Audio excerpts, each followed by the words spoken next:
With the holidays just around the corner, there's nothing better than a good prime rib. This one here is a certified Piedmontese prime rib. Today we're gonna be doing something extra special on my smoker, and we're gonna be making a crusted. That is a Parmesan and horseradish crusted prime rib on that Camp Chef Woodwind Pro. Now stick around and I'm gonna show you exactly how to do it. So when you get these certified Piedmontese prime ribs, they come bone on. Depending on where you get your prime rib, you can always ask the butcher to take the bones off, tie them back on, do whatever you want with that.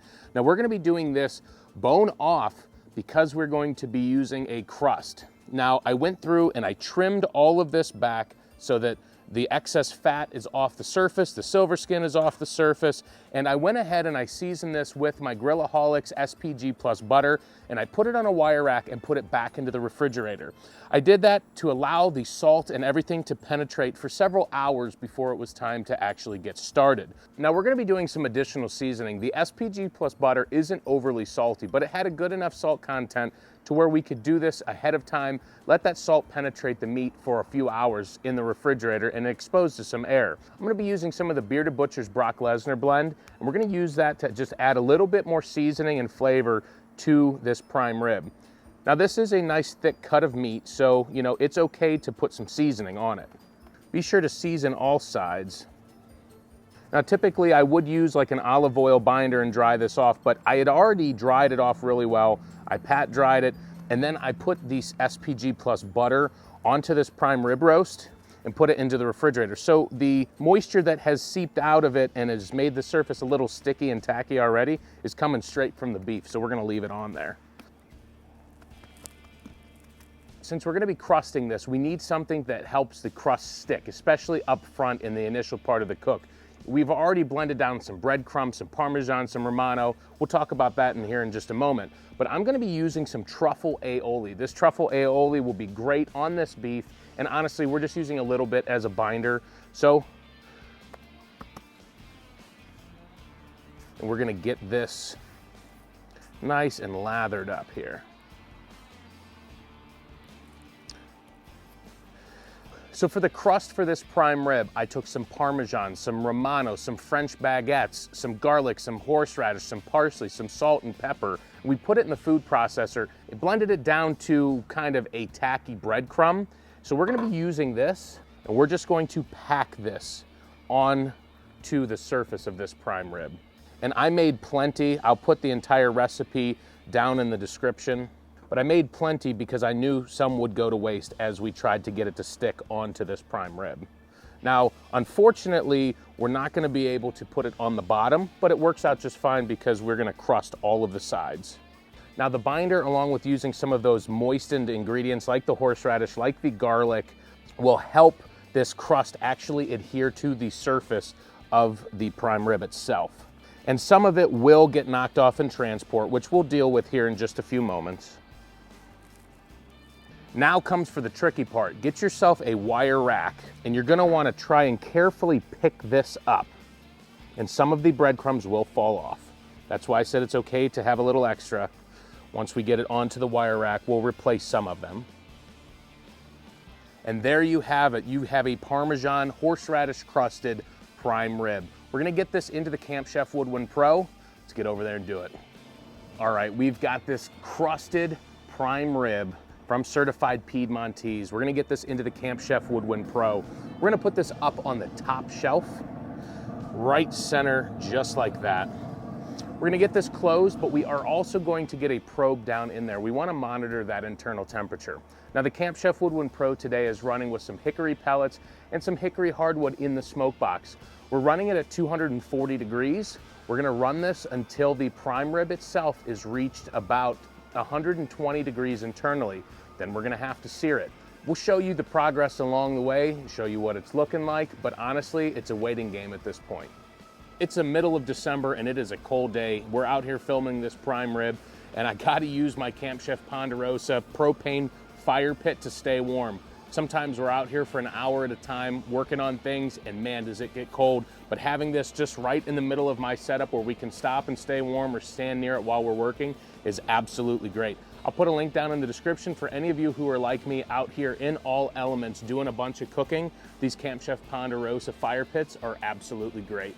The prime rib is up to 120 degrees internal temperature. Now we're out at the Camp Chef Apex, which we'll talk about in just a moment, but it is time to sear it.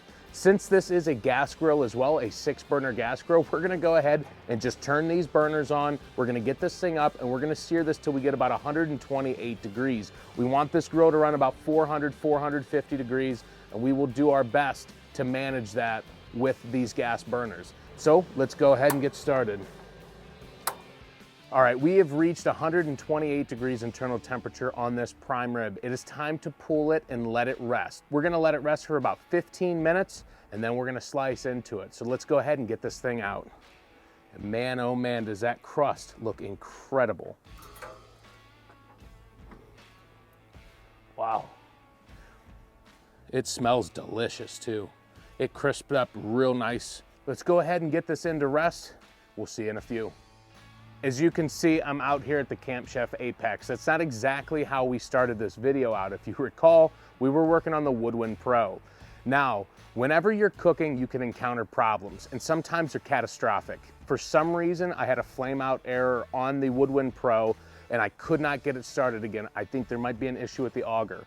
But I had $100+ prime rib in the smoker and the temp was starting to drop significantly on the grill. So I had to act fast. Now, typically what I would have done in those cases was went into the house and put it into the oven and finished it in the oven. At that point, it had had plenty of smoke on it, wouldn't have made too much of a difference, but because I had the Apex sitting right inside the garage, it was no problem to pull that out, get it going, get it up to temp.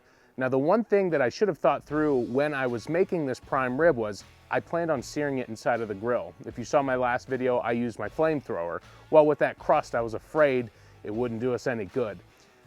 If I would have thought this through, I would have used the Apex from the beginning because that would have allowed me to use the gas burners like I did to sear this. But as fate would have it, we're in the Apex. We finished it up. Now we're waiting for the rest. Lesson be learned whenever it comes to cooking.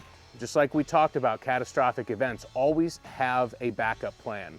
I don't know how many times I've walked out in the summers, hopped on my gas grill, got it fired up, and ran out of propane. What's plan B? So you have to ask yourself, in these situations, what would you do? Rest period should be just about up. Let's go see how we did. All right, this prime rib is done, and let me tell you what, we've put in a lot of work to get to this point, so it better be freaking good. But there's no better way to test this out than cutting into it and see how we did. So we're gonna go dead center.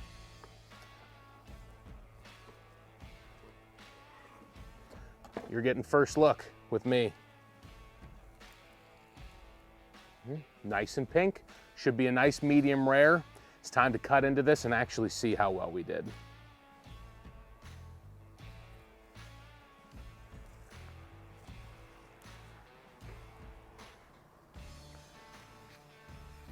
Now, I've said in many, many videos that the spinalis is my favorite cut.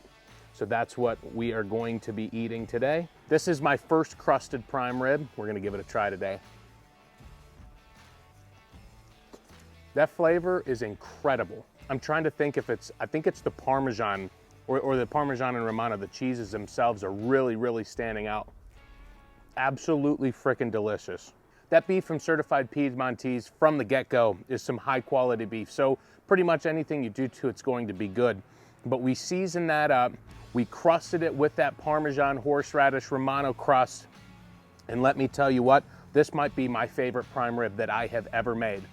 And like I said, we went through hell to get here. Had to switch grills, had all kinds of issues doing that. But here we are, some delicious prime rib. And if you want more incredible recipes, then I suggest you check out this video right here.